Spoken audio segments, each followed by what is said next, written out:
we can go right ahead and talk about Aja Wilson setting her WNBA record. And she's the best player in the WNBA right now, most likely going to end up winning the MVP in the WNBA right now, assuming Caitlyn doesn't just come out of nowhere and just steal it from Aja, which would be very surprising because Aja's had a phenomenal season. She's been doing things alongside with Caitlin Clark. She's been doing things that the WNBA has not yet seen. And one of those things is scoring as many points as she's done. She broke the WNBA single season scoring record just before the first half of the Las Vegas Aces game against the Fever on Wednesday night. So she broke a record in Caitlin Clark's or in front of Caitlin Clark. Wilson hit a jumper from the free throw line within 26.4 seconds left in the second quarter to surpass the previous mark of 939 points set by Jewel Lloyd in 2023. The Aces' two-time league MVP came into the game averaging 27 points along with 11 rebounds, and those numbers are just ridiculous. 27 and 11. Those are fantastic numbers. And if she doesn't win the MVP averaging those numbers, that's going to be crazy. However, there are a lot of people and there's a lot of growing debate that Caitlyn should end up winning the MVP because now not only is Caitlyn leading the WNBA in three-point makes, she's also most likely going to break the WNBA record for most assists in a single season as a rookie. So Caitlyn's going to win the MVP MVP. She's going to win the Rookie of the Year award unanimously. If she's going to win MVP, that's a completely different story because another thing that should be taken into account is the playoffs because Caitlyn, since joining the team, has brought the team to the playoffs for the first time in a while. So there's still debates, but I do think that Aja is going to win it, not only because of the fact that her numbers seem a little bit nicer, but the fact that she's also just been doing this for longer, and I don't think people and voters are going to be that quick to give Caitlin Clark the MVP. It would be very surprising, and it would definitely ruffle a lot of women's feathers, and all of the WNBA athletes will be so jealous and so mad at her. It could cause either problems with the WNBA, like they might gain even more disdain because the WNBA, I'm sorry, but a lot of their players are hurting themselves with their positions on Caitlyn and where they stand on Caitlyn. Because a lot of people now, they don't like Diana because of what Diana's been saying about Caitlyn and how she, in the beginning of, before Caitlyn was even drafted, Diana was already throwing shade at her saying, it's a whole different league, you gotta be ready, all that stuff, right? Meanwhile, and now we see Caitlyn just absolutely beating her in head-to-head competitions.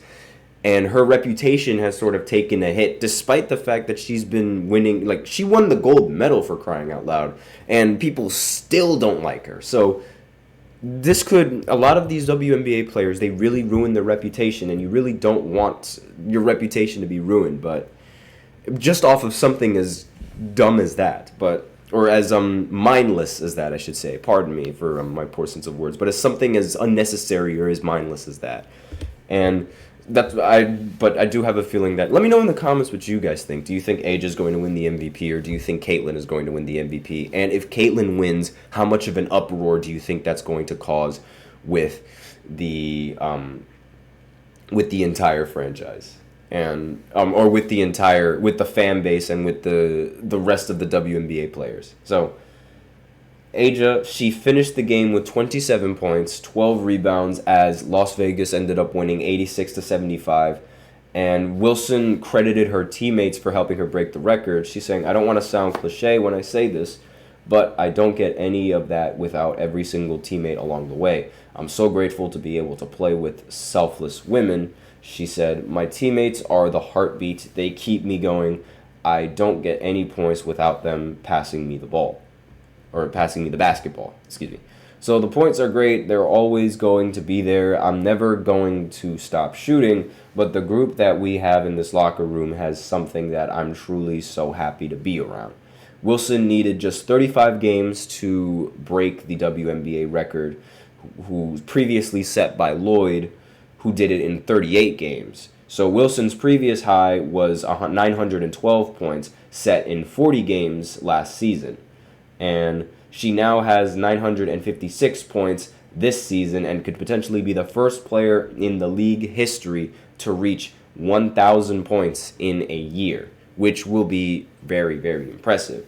And she missed the team's previous game in New York as well on Sunday as she was recovering from an ankle injury she suffered against Connecticut last Friday. And the Aces, they have 4 games left, including another one against the Fever on Friday night. So we could really, this record, while it's already broken, it's still not set.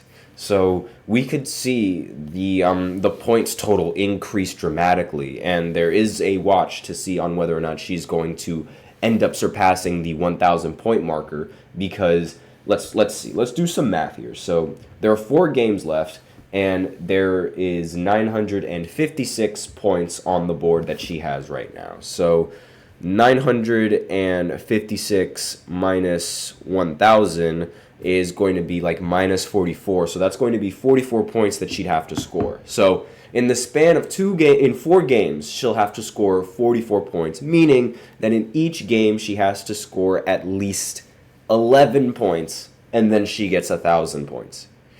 And so you tell me, do you guys think that A'ja is going to be the first WNBA player to reach 1,000 points? Or do you think that's not happening? What do you have? What do you guys have? You guys have the over? You guys have the under? Let me know in the comments what you guys think. And obviously, if injuries aren't going to happen, I'm picking the over. Easily. I am taking the over. But if she does get injured, then yeah, it's not going to look good. But I'm strongly taking the over on this one. I think she's going to end the season with over 1,000 points. Now, another thing that should also be taken into account when thinking about this is I'm not entirely sure if A'ja is going to sit out before the playoffs, because you know how some NBA players they like to go into the game, their very last game. Let's say their playoff spot has already been set. If they're going to be playing in a meaningless game, sometimes they might just check in for the game for a few seconds and then sit out the rest of the game. That's how it works in the NBA. Not to mention, that's also how it works sometimes in the NFL when teams have already established their playoff spot. They decide to bench most of the starting lineup, and they decide to let some other players go ahead and go in there and play, as opposed to your main players, so that way the main players are healthy enough for the postseason. So I don't know if A'ja or the Aces are going to do that same concept, but my point still stands, 44 points. I mean, she could easily get 44 points in one game.